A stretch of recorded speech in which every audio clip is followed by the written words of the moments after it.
efisiensi reaksi lah istilahnya, ya. Sehingga kemarin kalau kita hanya melibatkan delta mc kuadrat per L atau luminositas saja, dia akan jauh lebih besar daripada 10 miliar tahun. Dan ini sedikit bertentangan ya dengan teori yang menyatakan bahwa usia dari matahari itu approximate-nya ya sekitar 10 miliar tahun atau 10 pangkat 10 begitu. Nah, dengan demikian berarti sekarang kita bisa lihat apa sih 0,7% ini dapat dari mana. Dan yang untuk 10% ini dapat dari mana. Tapi untuk yang 10% saya nggak akan bahas detail nanti. Penurunannya cukup panjang. Pakai diferensial integral, saya rasa nggak akan ditanyakan juga penurunannya. Nanti kita akan lihat secara teorinya saja. Terakhir kita sudah ke hukum Kepler ya. Hukum Kepler yang belum adalah energi total atau energi mekanik. Ini juga belum. Sama variasi-variasi mekanika benda langit nanti saya kirimkan. Kita akan coba masuk dulu ke mengapa efisiensi konversi massa itu 10% dan efisiensi reaksinya hanya 0,7%. Kita akan mulai dari bagaimana sebuah reaksi kimia yang ada di dalam matahari. Apakah betul hidrogen 4 atom hidrogen menjadi satu inti helium ini benar-benar ya udah mulus gitu? Apakah ada residunya? Residu di sini adalah another compounds atau another something gitu yang dihasilkan ketika proses reaksi fusi termonuklir ini terjadi. Saya bisa katakan bahwa clear reaction atau bahasa Indonesianya apa? Reaksi yang bersih atau reaksi sekali jalan, direct reaction. Ketika kita memiliki 4 atom hidrogen yang kita injectionkan dengan sebuah temperatur yang sangat tinggi, karena dia butuh temperatur yang sangat tinggi tentu, makanya pembentukan energi itu ada di interior matahari. Dan hanya 10% dari massa totalnya. Gitu. Makanya ada faktor 10% di situ. Kita akan mulai dari istilahnya reaksi fusi termonuklir. Orang-orang astronomi itu kalau kita udah belajar jenis-jenis reaksi, reaksi fusi termonuklir itu ada sebuah apa ya bahasa bayinya. Kenapa? Karena pada dasarnya yang namanya reaksi di dalam interior sebuah bintang itu tidak serta-merta kita hanya bisa bilang reaksi fusi termonuklir. Itu terlalu umum. Reaksi fusi termonuklir bahannya apa? Apakah hanya 4 atom hidrogen menjadi satu inti helium? Kan tentu tidak. Mengubah 4 atom hidrogen menjadi satu inti helium itu hanya berlaku untuk bintang-bintang yang same as like our sun. Dia mirip-mirip seperti matahari kita. Kalau misalkan seperti bintang yang cukup masif ya, cukup berat, cukup besar, reaksi fusi termonuklirnya itu bukan mengubah 4 atom hidrogen menjadi satu inti helium, tetapi dia akan melangsungkan reaksi daur karbon. Jadi karbon yang dibakar, bukan hidrogen. Kenapa? Karena energi yang digenerate atau energi yang dihasilkan, yang diproduksi oleh reaksi daur karbon itu jauh-jauh lebih besar daripada reaksi fusi termonuklir. Sehingga wajar ketika kita memiliki sesuatu yang masif, sebuah bintang yang masif untuk mempertahankan kesetimbangan hidrostatiknya, untuk mempertimbangkan kestabilan bentuk bulatnya, kasarnya begitu, dia butuh sesuatu yang menahan yang jauh lebih besar. Gitu. Apa yang lebih besarnya? Dari inti. Ada energi radiasi yang menyeimbangkan keruntuhan gravitasi. Jadi yang namanya planet-planet, matahari atau bintang-bintang secara umum, itu dia punya dua arah, teman-teman. Punya dua arah gradien. Ini adalah surface. Ingat bahwa setiap objek yang bermassa, dia akan berinteraksi secara gravitasi dan pusat dari gravitasi kan ada di pusat. Nah, ini adalah sentralnya. Maka setiap bagian permukaan luar bintang atau di setiap selubung bintang, dia akan ketarik menuju pusat, mengalami keruntuhan. Tetapi kan nyatanya tidak. Kenapa? Karena di sentral kita punya pembangkitan energi. Kalau massa bintangnya sangat-sangat besar, maka keruntuhan gravitasinya sangat besar, dibutuhkan perlawanan yang juga lebih besar dari di pusat ini.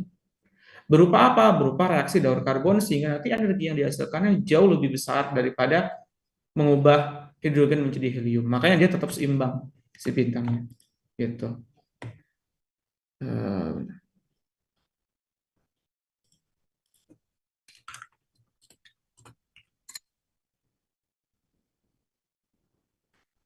gitu ya. Nah, untuk bintang-bintang yang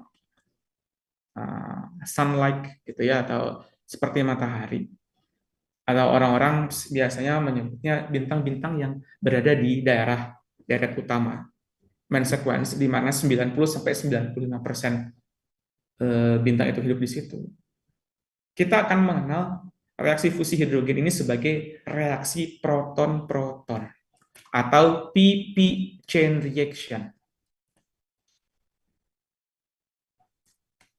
Jadi saya kasih judul Sun's Interior gitu ya. Jadi di dalam interior bintang itu ada apa saja.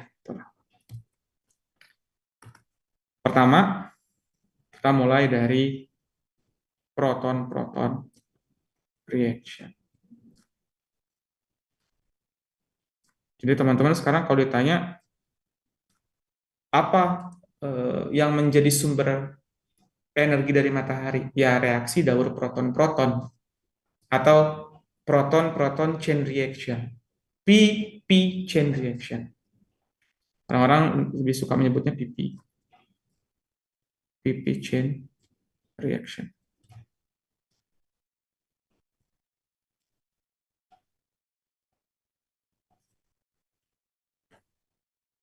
Karena pada dasarnya yang kita sebut hidrogen itu ada berapa proton sih? Kalau kita belajar kimia, hidrogen kan satu, satu ya. Ada berapa proton dia? Cuman satu doang. Maka dengan kata lain, 4 atom hidrogen itu saya bisa tuliskan menjadi 4 proton. Dia akan terkonversi menjadi helium plus 2 positron, oke, plus 2 neutrino. Neutrino ini adalah partikel elementer plus radiasi sinar gamma atau radiasi elektromagnet.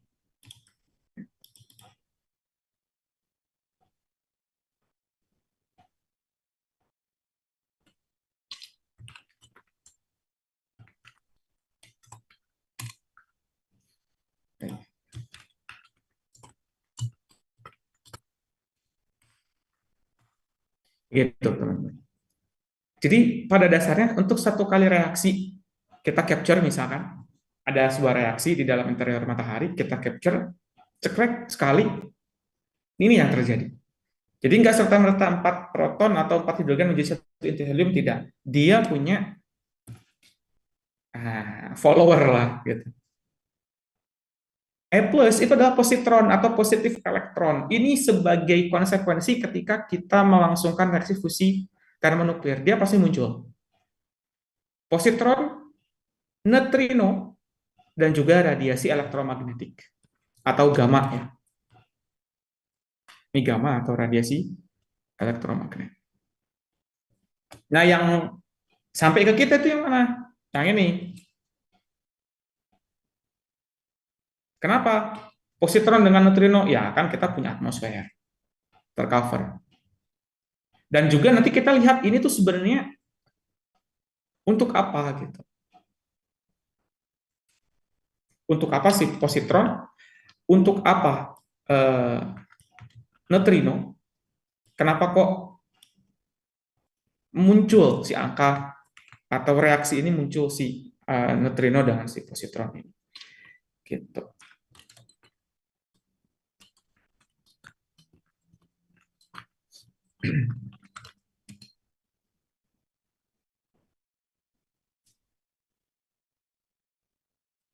Saya tulis di bawahnya ya. Jadi positron itu adalah antipartikel elektron. Jadi gini teman-teman, yang namanya alam semesta itu dia punya pasangan.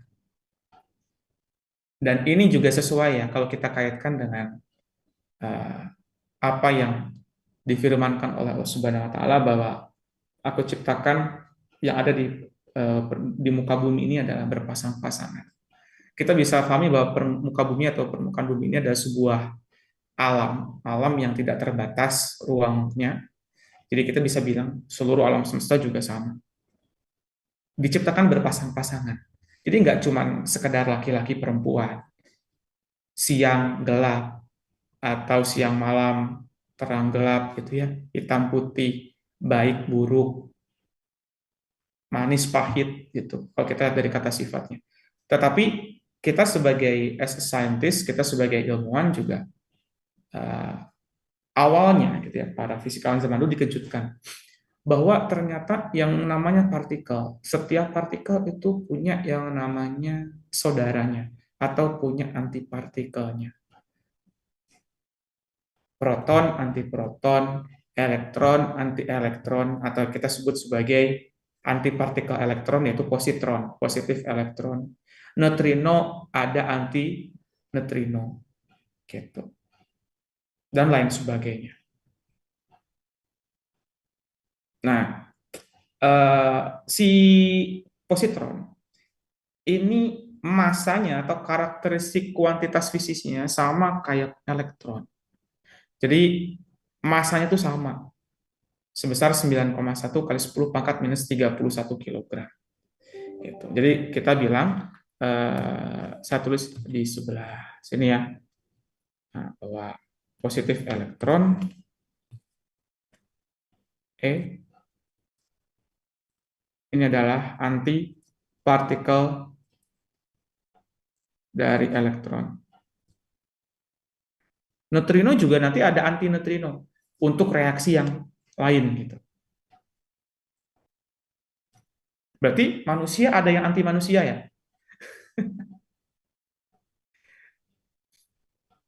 Atau apa namanya kebalikannya dari manusia gitu. Ada nggak kira-kira? Ya, ada-ada saja. Dia bukan manusia. Antipartikel dari elektron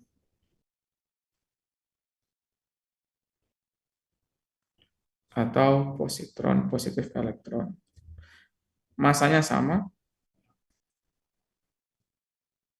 masa dari positron sama dengan masa dari elektron.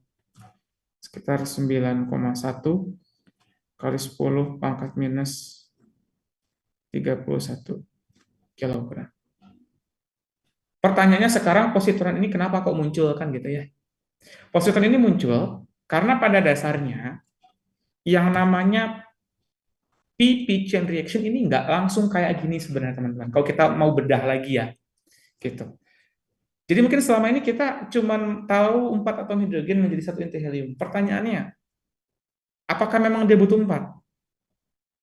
Kalau cuma satu gimana? Bukankah 4 atom hidrogen ini merupakan gabungan dari satu hidrogen dengan hidrogen yang lainnya? Dan semuanya itu berada dalam area yang sama di dalam interior matahari. Sama-sama panas. Kenapa kok dia butuh 4? Kenapa nggak cuma satu? Jawabannya adalah mau satu proton, dua proton, tiga proton, empat proton, atau which is di sini 4 hidrogen begitu ya. Dia memiliki chain reaction-nya sendiri-sendiri. Dan dia itu akan menghasilkan partikel lain. Jadi sebenarnya di dalam interior matahari itu banyak sekali partikel. Nggak cuma hidrogen, nggak cuma helium. Kenapa yang terkenalnya dua ini? Karena itu adalah komposisi terbesarnya. 9 up to 90%. Saya lupa detailnya berapa sekarang. Itu adalah hidrogen. Masih banyak di dalam interior matahari hidrogen itu. Suatu saat ketika komposisi hukum kekekalan massa berlaku, hidrogen terubah menjadi helium, dan mass of helium is heavier than hydrogen. Setiap massa yang lebih berat dia akan terkumpul di dalam interior bintang. Hidrogennya akan tersisihkan ke selubung-selubung yang lebih luar. Sehingga pada suatu saat matahari berevolusi menjadi raksasa merah, disitulah pembakaran helium mulai atau dimulai. Ya. Tapi sebelum itu, bagaimana sekarang kalau proton dengan proton kita reaksikan ya di dalam pengaruh temperatur yang cukup tinggi. Itu. Jadi selain kita punya ini, saya akan jelaskan di sini. Juga kita punya jika proton kita reaksikan dengan proton, dia akan menghasilkan positron, deuterium, dan neutrino.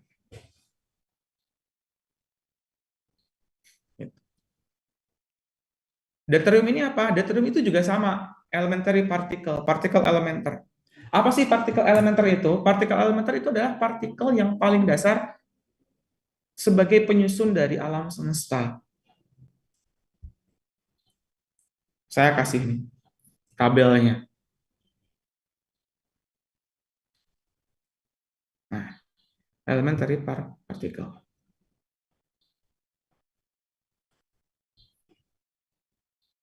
Jadi kita sebagai saintis harus tahu. Mau di bintang, mau di bumi, kalian belajar batuan, itu tuh semuanya punya partikel elementer.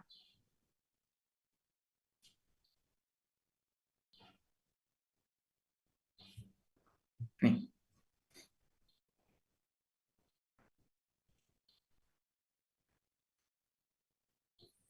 kita punya 4 keluarga partikel elementer. Pertama, kita sebut sebagai quarks. Ada yang pernah dengar quarks? Quarks itu adalah keluarga partikel elementer yang tersusun atas partikel elementer up, down, charm, strange, top, and bottom. Jadi istilahnya tuh kalau atom kita belah, itu kan ada proton, elektron, neutron ya. Nah, kalau neutron kita belah lagi, kita lihat isinya. Proton kita belah isinya, dia masih punya struktur penyusun partikelnya. Sedangkan elektron itu adalah sudah termasuk elementary particle keluarga lepton. Teman-teman bisa cek di sini. Nggak harus hafal, tapi saya ingin teman-teman punya sebuah insight baru terkait pandangan kalian memahami alam sekitar ini seperti apa. Jadi nggak serta-merta, ya udah, pokok dia tersusun atas atom-atom, batuan, atom, ada elektron, komposisi konfigurasi elektronnya, intinya ada neutron, proton, that's it.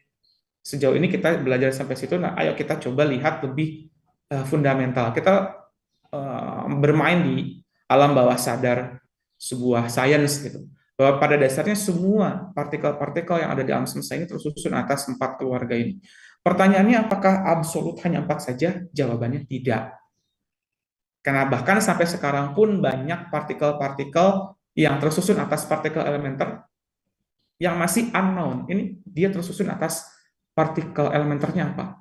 Karena setiap keluarga quarks, lepton, gauge boson, scalar bosons itu punya apa ya kecenderungan karakter yang berbeda-beda gitu. Sama kayak misalkan ada keluarga A, keluarga B, keluarga C. Keluarga A ini yang suka ngelakuin apa gitu atau dia mendukung A, yang B ini pekerjaannya ini, yang keluarga C pekerjaannya ini gitu. Beda-beda. Sama partikel elementer juga. Jadi sebenarnya habit kita manusia kenapa bisa terklasifikasikan tergolongkan ya kalau kita berbicara bahasa filsufnya ya karena manusia kita sendiri saya kalian itu tersusun atas partikel-partikel ini gitu. Dari segmen yang terkecilnya saja sudah terpisah-pisah apalagi sekarang kita lihat skala makronya laki-laki kayak gini perempuan kayak gini suku A kayak gini suku B kayak gini ras A kayak gini ras B kayak gini itu DNA, RNA, mitokondria, atom. inti sel, nukleus. Itu bisa kita bedah lagi dan semuanya pasti ada unsur ininya. Kalau nggak dari keluarga quarks, ya dari keluarga lepton. Kalau nggak dari keluarga Gauge boson, atau dari keluarga scalar boson atau Higgs, partikel Higgs. Dan partikel Higgs ini adalah partikel yang terbaru. Orang-orang sekarang menyebutnya partikel Higgs ini adalah partikel Tuhan. Orang-orang Barat ya bilang Higgs particle itu adalah God's particle. Jadi partikel Tuhan itu adalah partikel Higgs. Nah, saya juga belum pelajari lebih dalam, belum sempat kenapa kok dia disebut partikel Tuhan gitu ya. Nah, partikel muon, neutrino, dan neutrino pun ada macam-macamnya. Ada antineutrino, ada tau neutrino, ada elektron neutrino, ada muon neutrino. Oke. Nah, sekarang kita lanjut dulu ke sini.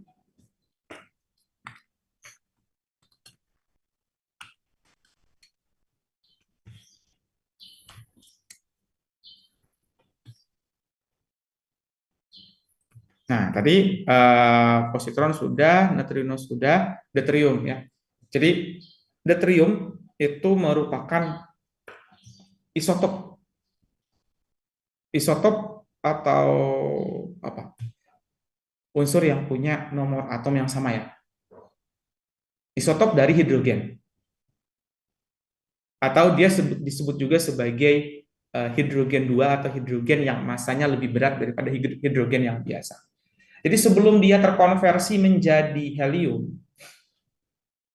hidrogen itu step by step dia terkonversinya. Enggak serta-merta 4 atom hidrogen langsung terkonversi menjadi helium, tetapi dia masih berstatus sebagai hidrogen, tetapi lebih berat. Gitu. Hidrogen yang lebih berat ini kita sebut dia sebagai deuterium. Hidrogen 2 atau simbolnya gini. Kalau hidrogen kan ini 11H gitu ya. Nah, kalau deuterium itu 2H gitu. Itu adalah deuterium 2H.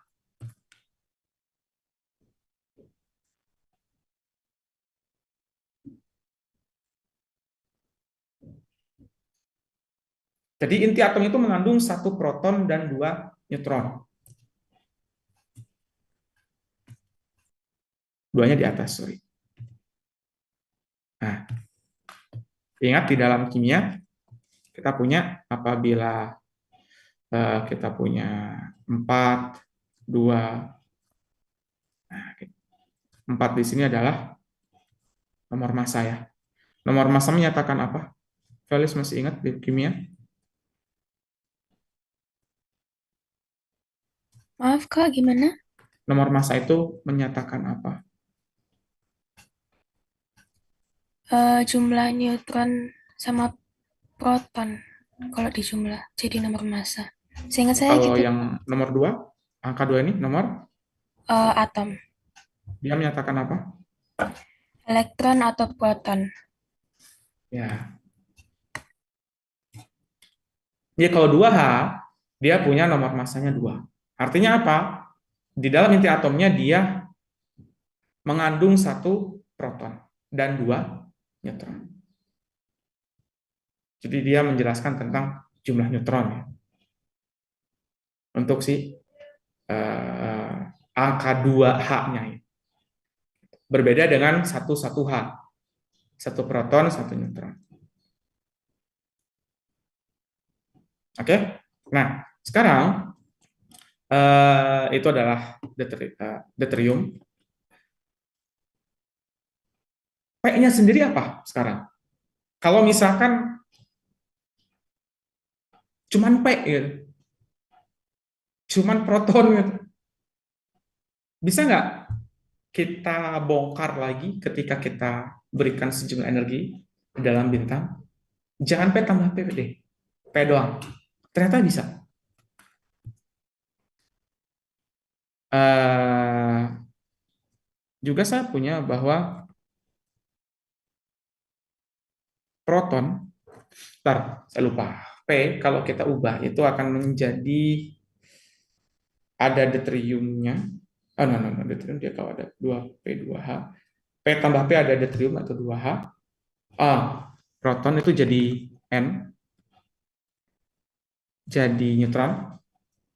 Kemudian ada positron, dan ini selalu muncul. Ya. Berarti saya tulisnya mending yang 1P dulu ya. 1P dulu, nanti kalau misalkan kita jumlahkan P-nya, itu baru P tambah P kan jadi 2 proton. Gitu. 2 proton, nah dia baru muncul si deuterium. Jika proton itu kita ubah menjadi N plus E plus neutrino, juga kita punya, jika P tambah P, maka dia akan muncul positron tambah neutrino, dan juga kita punya deuterium. N di sini neutron ya. Neutron. Jadi kalau ada 4P gimana?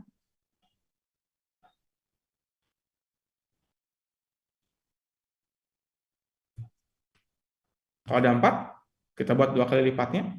Kemudian nanti si eh, reaksi yang ini, deuterium, yang ini kita kali 2, ini kita kali 2. Deuterium kalau menjadi 4 proton atau yang ini, dia akan menghasilkan ini. Dia ada 4 kan ya? Dan yang bawahnya nomor masanya jadi 2, maka dengan kata lain itu adalah helium, dan dia akan memancarkan radiasi elektromagnetik. Gitu. Apakah pertanyaannya sekarang energi itu hanya bisa dihasilkan oleh reaksi fusi termonuklir semacam ini? Ternyata tidak. Gitu. Kita punya juga jika ini kita iseng ya. Coba kalau kalian punya positron, terus kita punya elektron, ternyata dia akan menghasilkan 2 gamma. Gitu.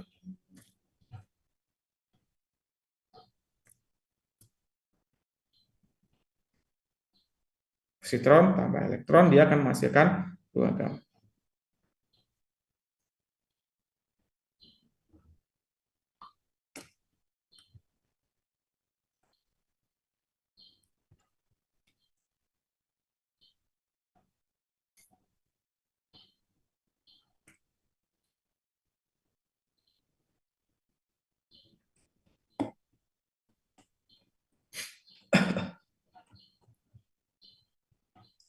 P tambah P, E plus tambah E min, P-nya sendiri, 4 protonnya. Terus sekarang angka si 0,7%-nya dari mana? Nah, kita langsung ke sini. Jadi yang ini tuh sebagai apa ya? Ya, another chain gitu ya. Bahwa di dalam matahari itu nggak cuma 4 proton, tetapi si protonnya sendiri akan menghasilkan neutron, akan menghasilkan positron, menghasilkan eh, neutrino. Gitu.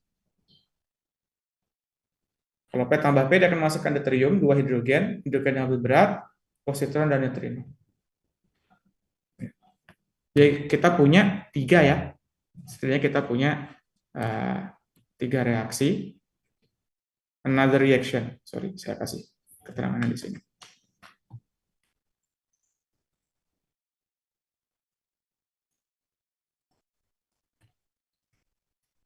Pertama, si protonnya sendiri.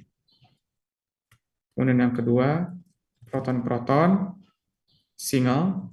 Yang ketiga, positron tambah elektron yang akan menghasilkan 2 gamma.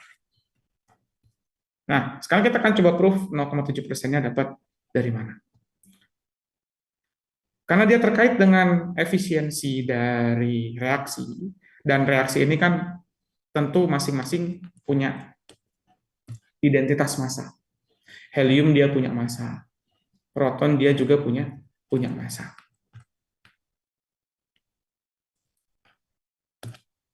Kalau produknya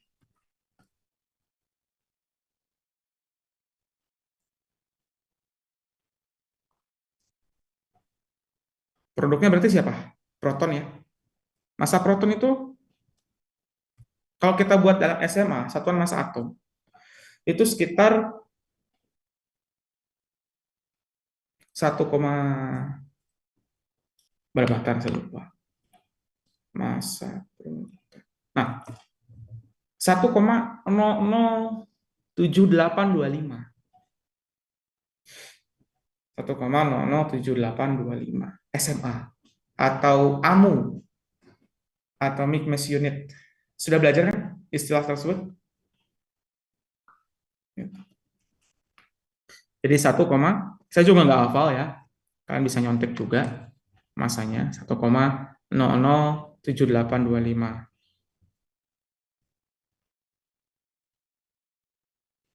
SMA atau AMU. Ini adalah massa proton. Produknya, hasilnya apa teman-teman?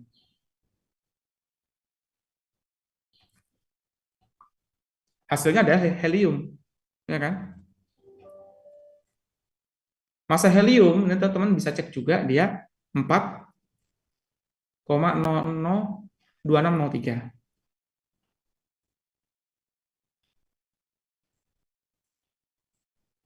Ini kalau kalian butuh data seperti ini nanti di soalnya akan dikasih ya.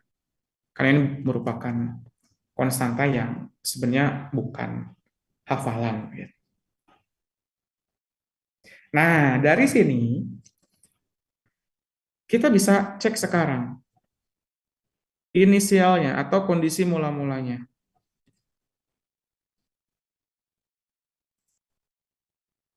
4P berarti masanya berapa? Kalau kita kali 4. 4 kali 1,007825. Ya, 4 kali 1,007825. 4,0313.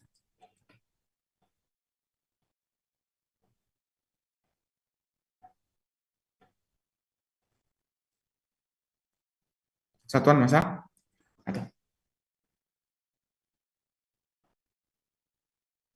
Nah, sekarang final condition-nya atau hasilnya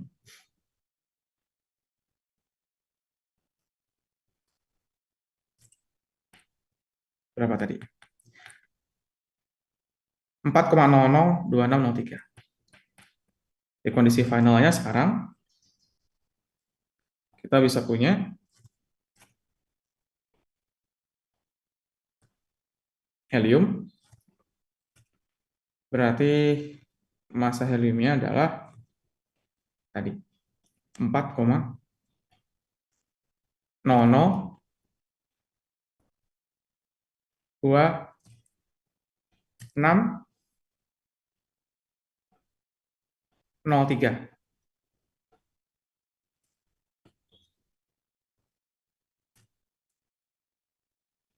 Ada selisih massa atau ada defisit massa. Dari reaksi kan 4P menjadi helium, sedangkan kalau kita konversikan dulu ke massanya, finalnya segini, tadi inisialnya berapa? Nggak mungkin 4,002603 kan, dia berbeda sedikit. Terdapat, dalam tanda petik ya, defisit massa. Atau delta M. Defisit massanya adalah massa yang final, kita pakai tanda mutlak ya, kurangi massa inisial. Jadi kita lihat perbedaannya berapa. Massa finalnya adalah 4,002603. Massa mula-mulanya tadi, kalau kita kalikan 4,0313.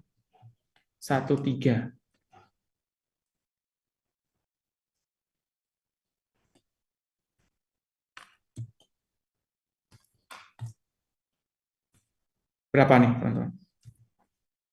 4,002603 minus 4,03 0,028697. Kita tulis semua angkanya ya. 0,028697.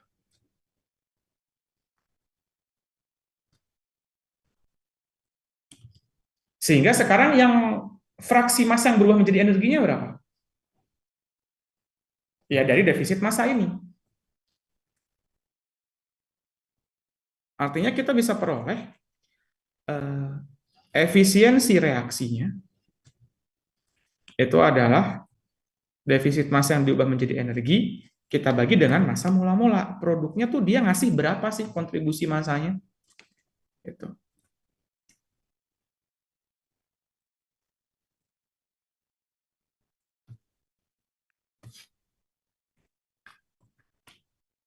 Kita kali 100%, boleh? Oke, 0,028697. Kita bagi dengan massa mula-mulanya tadi adalah yang ini ya. 4, sorry, sorry. Massa mula-mulanya, nah yang ini. 4,0313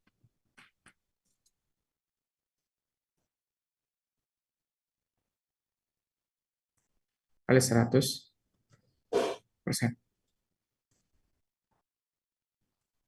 Ya kalau kita dekati 0,0697 dibagi 4,0313. Itu udah 0,00712